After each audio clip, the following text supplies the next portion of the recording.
지금부터 2024 헌납 8호 대통령 탄핵 사건의 제3차 변론기일을 진행하겠습니다. 피청구인 본인께서 소추 사유에 대한 의견 진술을 희망하신다면 발언 기회를 부여하겠습니다. 어느 정도까지 말씀드려야 될지 모르겠습니다만은 양해해 주시면 제가 일어나서 할까요? 네. 좋으실 대로 하십시오. 그러면 마이크가 이러니까 제가 앉아서 하겠습니다. 편하실 대로 하십시오. 제가 오늘 처음 출석을 했기 때문에 그냥 간단하게만 말씀을 드리겠습니다. 여러 가지 헌법 소송으로 업무도 과중하신데 또 저의 이 탄핵 사건으로 또 이렇게 고생을 하시게 해서 먼저 우리 재판관님들께 송구스러운 마음입니다.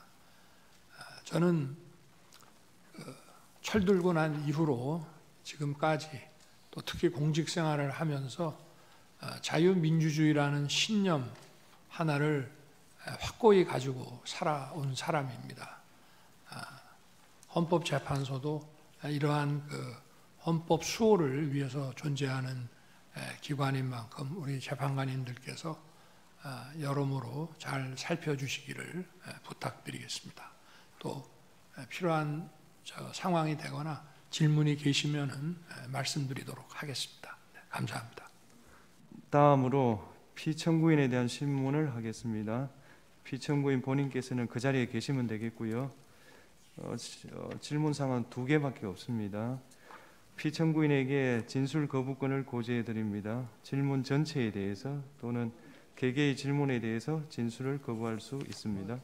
피청구인 신문이 예정돼 있지 않았던 상황으로 알고 있는데요. 제가 지난밤에 오늘 발언 기회를 줄 수 있느냐 협의할 때 분명히 말씀드렸습니다. 재판장께서 하시면 제가 2가지만 아는 묻겠습니다. 대로 말씀을 드리겠습니다. 네. 첫 번째 질문은 국가 비상 입법기구 관련 예산을 편성하라는 쪽지를 기획재정부 장관에게 준 적이 있으십니까? 저는 이걸 준 적도 없고, 그리고 나중에 이런 계엄을 해제한 후에 한참 있다가 언론에 이런 메모가 나왔다는 것을 기사에서 봤습니다. 근데 그 기사 내용도 조금 부정확하고, 그러면은 이거를 만들 수 있는 사람은 국방장관밖에 없는데, 국방장관이 그때 이제 구속이 돼 있어서 구체적으로 확인을 못했습니다.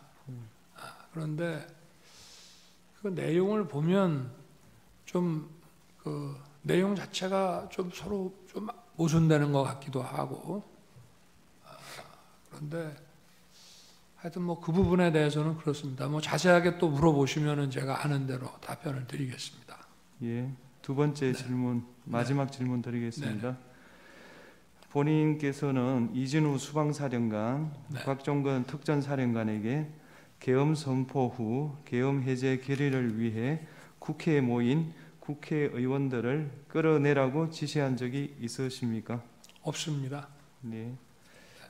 그러면 마치겠습니다. 오늘 변론은 이것으로 마치고 양측 대리인께서 추가로 하시고 싶은 말씀이 있으십니까? 우선 청구인 대리인 있으십니까?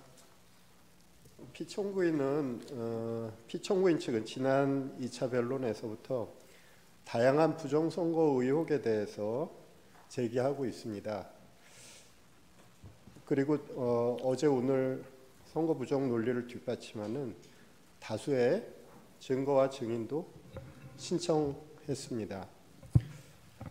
하지만 대법원 및 사법기관 판단을 통해서 모두 근거 없는 주장으로 판단된 사안들에 대한 것입니다.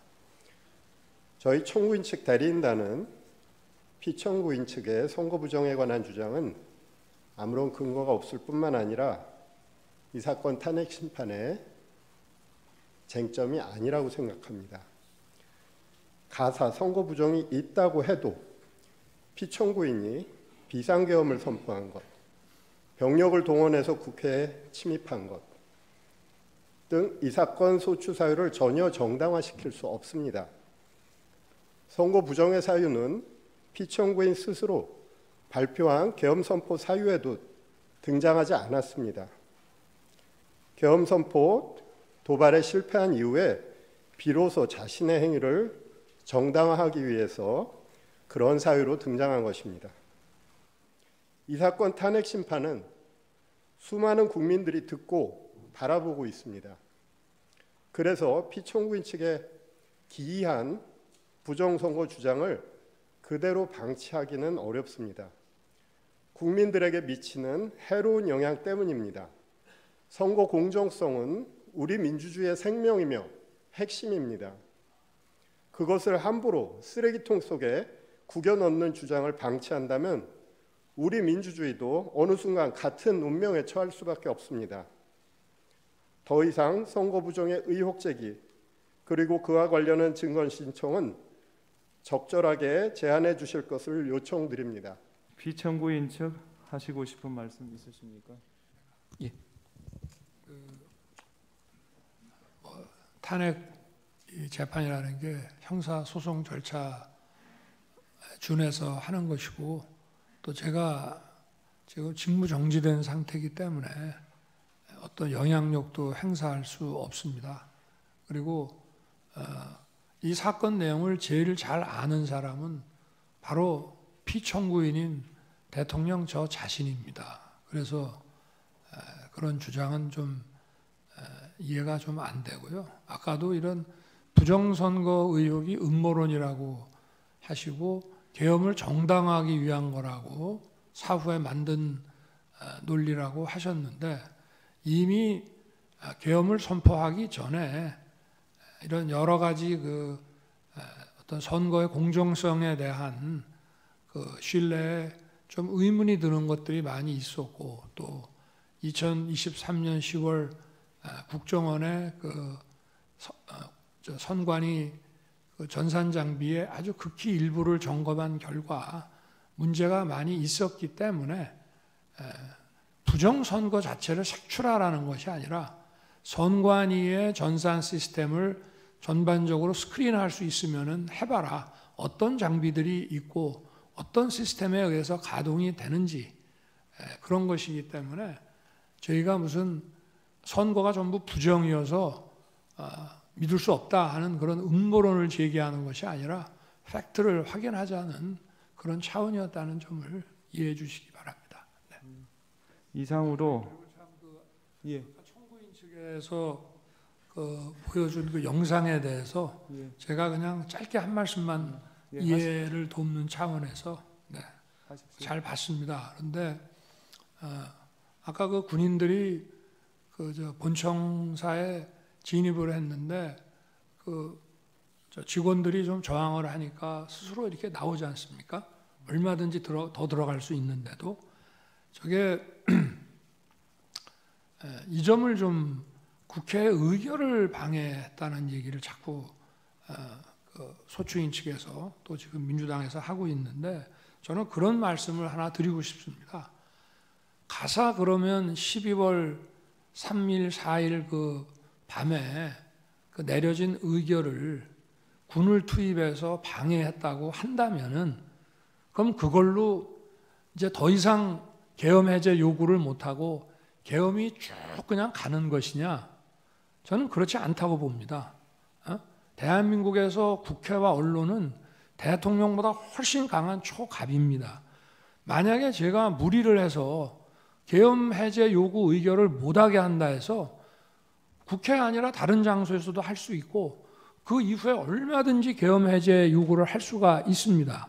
그러고 그거를 만약에 막았다고 한다면 그거는 정말 뒷감당을 할 수 없는 일이라고 저는 생각합니다. 그래서 계엄 해제 요구를 막았다, 여러 가지 이런 증언들을 막 이렇게 모아가지고 그렇게 얘기를 하시는데 계엄 해제 요구 결의가 사실은 저도 그 방송을 보고 있었습니다만은 의원들 사이에서도 국회의장과의 관계에서 아니 빨리 합시다. 그리고 또 우원식 의장은 아니 그래도 절차는 밟아야 되는 거 아닙니까? 이렇게 하면서 좀 국회법에 딱 맞지 않는 그런 아주 신속한 그런 결의를 했거든요. 그렇지만 저는 그거를 보고 바로 군을 철수시켰습니다. 그래서 국회 마당에 있던 사람들이 나갔고요. 그리고 아까 뭐 국회의장 공관 옆에 군인들이 지나가면서 마치 뭐 국회의장을 새벽 2시에 뭐 체포할 것처럼, 그게 아마 제가 볼 때는 퇴각하는 과정에서 일어난 일이 아닌가 싶고요. 제가 드리고 싶은 말씀은 그거를 그 당시에 막거나 연기한다고 해서 그게 막아지는 일이 아니라는 점을 말씀을 드리고 싶습니다.